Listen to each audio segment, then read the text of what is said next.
Sebelumnya, untuk dapat membantu kami dalam menyajikan konten-konten yang bermanfaat, maka sahabat Kutaraja Channel dapat menekan tombol subscribe, like, dan share. Semoga apa yang kami sajikan ini dapat menambah wawasan kita dan pula semakin cinta kita akan sosok para alim ulama. Selamat menyaksikan. Assalamualaikum warahmatullahi wabarakatuh. Kembali bersama Kutaraja Channel.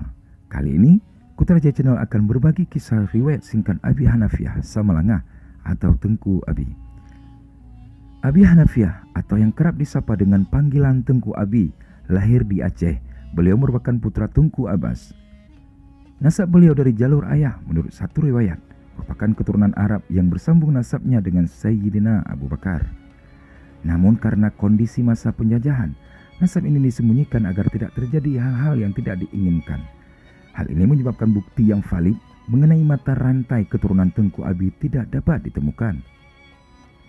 Tengku Abi melepas masa lajangnya dengan menikahi seorang gadis yang bernama Zuwairiyah putri Tengku Idris. Buah dari pernikahannya dengan Zuwairiyah, Tengku Abi memiliki 6 orang anak, yaitu Amanuddin, Badriyah, Mahyiddin, Jalaluddin, Fatimah, dan Aisyah. Tengku Abi memulai pendidikannya dengan menuntut ilmu dan belajar agama di Ilibu pada Tengku Syekh di Pasi. Setelah beberapa lama belajar pada Tengku Syekh di Pasi, Tengku Abi melanjutkan pendidikannya untuk belajar ke Tanjungan pada Tengku Idris.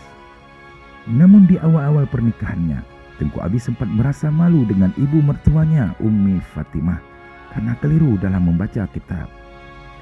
Ummi Fatimah menegur Tengku Abi seraya membaca matan Bait Alfiyah untuk menunjukkan bahwa bacaan Tengku Abi menyalahi kaidah ilmu nahwu.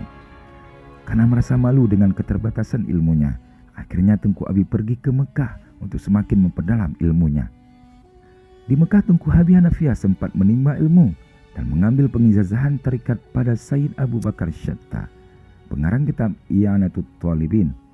Tarikat yang diperoleh dari Sayyid Abu Bakar Syatta inilah yang kemudian diijazahkan kepada Abu Usman Ali Kutakrung atau Abu Kuta. Sedangkan tarikat yang diijazahkan kepada Abu Slimum oleh Tengku Abi bersanad kepada orang tuanya Tengku Idris. Tongkat estafet kepimpinan Dayah Mudi Masjid Raya Samalanga diserahkan kepada Tengku Abi. Ini juga berdasarkan beberapa tulisan yang menceritakan sejarah kepimpinan Mudi Musra. Pada umumnya menyebutkan Tengku Abi memimpin Dayah Mudi setelah Tengku Syihabuddin, abang iparnya Tengku Abi, meninggal dunia. Namun berdasarkan riwayat yang lain, Dayah ini sebenarnya diserahkan langsung oleh Tengku Syihabuddin atau Syekh Syihabuddin atau Tengku Syekh untuk dikelola oleh Tengku Hanafiyah bin Abbas di masa hidup Tengku Syihabuddin. Karena Dayah Mudi ini merupakan dayah kerajaan yang sudah berdiri sejak masa Sultan Iskandar Muda. Abun Syekh Samalanga bertanya kepada Tengku Syihab, "Ejid man dayahnyo tayuduk bak Tengku Abi? Apakah bisa Tengku Abi dijadikan sebagai pimpinan dayah ini?" Kata Abun Syekh kepada Tengku Syihab. Mendengar pertanyaan ini, Tengku Syihabuddin berkata, "Munyohanjid, mana mungkin lom pujud ke Paruilun? Kalau memang tidak bisa, bagaimana mungkin beliau menjadi sebagai adik ipar saya?" Jawab Tengku Syihabuddin. Akhirnya kepimpinan Dayah Mudi Musrah dipimpin oleh beliau. Di masa kepimpinan Tengku Abi, tidak banyak perubahan dari segi pembangunan asrama dari masa sebelumnya. Hanya saja jumlah pelajar sedikit bertambah, yang dulunya 100 orang putra kini menjadi 150 orang. Sedangkan jumlah santriwati kurang lebih berjumlah 50 orang. Sama seperti masa sebelumnya saat masih dipimpin oleh Tengku Syihabuddin bin Idris atau Tengku Syekh di Samalanga pertama. Meskipun jumlah muridnya tidak terlalu ramai, namun banyak dari murid Tengku Abi menjadi ulama yang sebagiannya juga memperdalam ilmu di tempat yang lain.